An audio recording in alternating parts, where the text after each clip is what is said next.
Alright, so it's Access Detroit, the homie Uknowcell, Hot 107.5, and this time we accessing Detroit with my man, Roast Spit. What up, though? What up, man? Appreciate you for coming through, man. What's up? Thanks for having me. Oh, man, where to start with you, man? You got a lot of stuff on your plate, doing a lot of good things in and around the city, so I think what we want to start off with is just your entrepreneurial stuff. I know you got Burn Rubber, you got the 218, which is the extension of Burn Rubber. I want to kind of get into something like what was one of your earlier? You got anything you were doing before Burn Rubber, like an early business venture you was doing?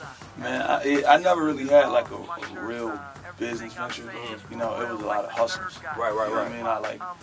I cut hair, and I never like really cut hair. I just was like, I'm gonna start cutting hair. We had a couple extra dollars. You know what I mean? It was just stuff like,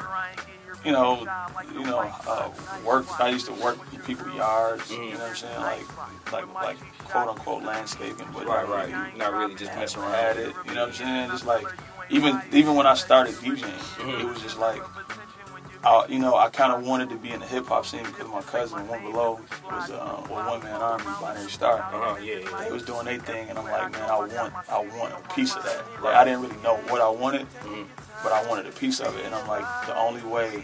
I had this thing where I was scared to get in front of cameras, scared to talk on the mic, scared to get up in front of people. For sure. So I'm like, the best way for me that I saw, the best way for me to do that was become a DJ, and I don't have to talk. Right. So like the only thing I had to get over was standing in front of people, and I'm like, once you get to DJing, it's like you kind of forget. Then I started bringing the mic over when I'm DJing, and then it was like the natural progression. Gradual progression. That's what's up. So that's what kind of sparked your rapping as well, just your cousin and wanting a piece of that. So that's what's up, man. I wanted to ask you, was there anything from your hustles that you might have, that you might have failed at, that you took going into starting your business with Burn Rubber and stuff like that? Anything that you learned from, any type of failures or anything that you had earlier on? I can't really say failures. I hate the word. I hate that word, but it's more of a learning, like getting taking your lumps. Right. But the thing that I always noticed was, it doesn't look like hard work, but it's really hard work. Right. You gotta, like I tell the story all the time. I was working at for GM in a call center or whatever, and I would work 40 hours a week in a cubicle, and I hated my job. And then my cousin Lo I would just see him at the end of the week, and I would get like $300, $400, $300 a week, and then it would get to Friday. And I would go to his show, and he would rap for 30 minutes and get $700, $800. Right. And I'm like, yo, this stuff don't add up. You know what I'm saying? Like, I need to be doing that. But then I had conversations with him, and he was like, yo, you wake up at 7 a.m., I wake up at 7 a.m. Right. I'm sending emails, I'm writing rhymes, I'm sending press kits out, I'm doing a whole bunch of stuff. So I actually work more than 40 hours a week. Right. You know what I mean? But people don't see that. And that's one thing I took. Like, people see, like, now seeing me on stage, see these things that's kind of happening for me. Right. But you don't know, like, I get up at, 7 o'clock in the morning I got to take my daughter to school, get my other daughter up, and then I just got home from the studio at 4:30. Right. You know what I mean? So it's like, I work a lot longer than what you see. Exactly. So just what you saying, that when people see these little, I want to say just moments, basically, you know what I mean, of you doing your thing, and stuff like that.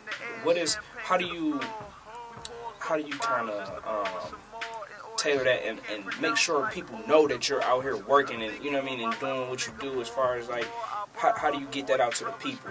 Through like social networks or whatever? Yeah, I think it's the quality of what you do. Right. It's like you see, you can look at somebody's CD artwork and tell the work that they put into it. Right. You know what I mean? Like, you could tell, like, yo, he did that, or like he did no prior design work, and he just did that on his computer.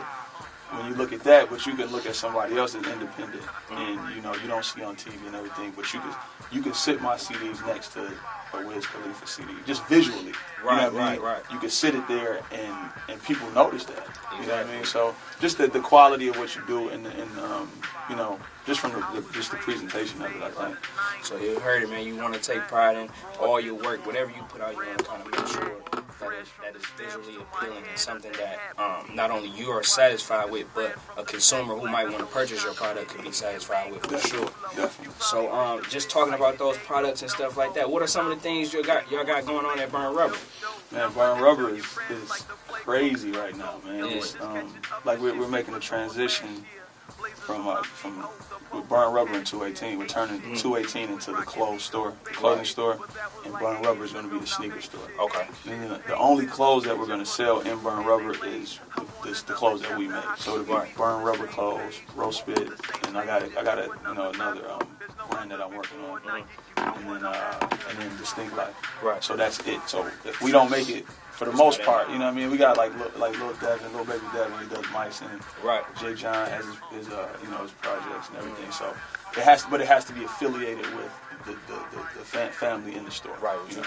Yeah. Everything else as far as clothes goes on there. So that's one of the main things going on with Burn Rubber. Of course, the reality series. You know what I mean, Detroit Rubber. That's crazy. Like, it's from what I thought that it was gonna be. Like when it was first presented to us, it was like, yeah, we down. You know, of course, cool. Yeah. But it's like it's a production, man, and but it goes back to that thing that I said about quality. You know, it could have looked like a music video. Right. You know what I mean? But no, it looks like it's a reality show, and that's what it's done. You know, that's how it's done. Yeah, definitely, man. That production, because I was like, man, hanging by the edge of my seat. I'm waiting on every episode, man. It was definitely a dope show. Y'all got a lot of good characters in there, and people got a lot of good personality. And also, just that, how did you guys just build that environment that you got at Burn Rubber? Because it's a shoe store, it's a clothing store, but it feel like a barber shop. You know what I mean? Yeah. I mean, it started with me and Rick. Like, one thing we said, you know, when we first got the store, we knew nothing about anything. Like, that was our, we were through it to the wolves. Like, that was our first business, like legitimate business. You know what I mean? Yeah. So it was a thing where we started, you know, doing research on what makes McDonald's. Like, why are they successful? You know, from fashion to like all businesses. And it was things like, you know, the colors of McDonald's, the colors of their logos and everything they do. That's done for a reason. Right, it brings something out of that. Yeah. You know, it's done for, it makes you feel excited to be there. Right. You know, you see a clown, and most kids are happy when they see clowns. It's things like that. But another thing is they would put like the seats are hard because they don't want you to be there. They're not comfortable. They don't want you to be there long. That's why they got over 1 billion served. You know what I mean? Right. They get people in and out. And with us, it was like we wanted to feel more like we wanted to make you feel like you're a part of what we're doing. Right. You know, like we want people to kind of take ownership in Burn Rubber. So it's like, you know, if somebody says something about Foot Locker, you're like, whatever. It's Foot Locker, bro. I'm gonna go get a pair of shoes. But if somebody says something about Burn Rubber, you feel a certain way. Definitely. That's them my people. Right. They ain't do that. They ain't do that to you, dog. You lying. Like, you lying. You know what I'm saying? And you don't even know nothing about the store. So that's kind of how it is. We wanted people, when they come in, to, like, you know, feel like you going over your cousin's house. Right. Like, when you come in and you trip, we gonna laugh at you, bro. We gonna crack a joke on you. You know, if your shoes is busted, we gonna crack a joke and try to sell you a pair. You know? Right. So it's definitely everything that comes along with that. It's definitely always to the next level, and it seems like you and also Rick are always kind of like ahead of the curve. Mm-hmm. So how does that? How do you guys continue to stay ahead of the curve? Man, just being passionate about our life right now. Right. You know, like, I'm humbled to be able to do the things that I do. You know, like, I've been humbled so many times, and I'm happy that I can, like, you know, do the things that I've always wanted to do, and then to kind of like see them happen. Whether it's, you know, a year later, it happens, you know, after a year for some people, it happens instantly for some people. Some people takes 5-6 years.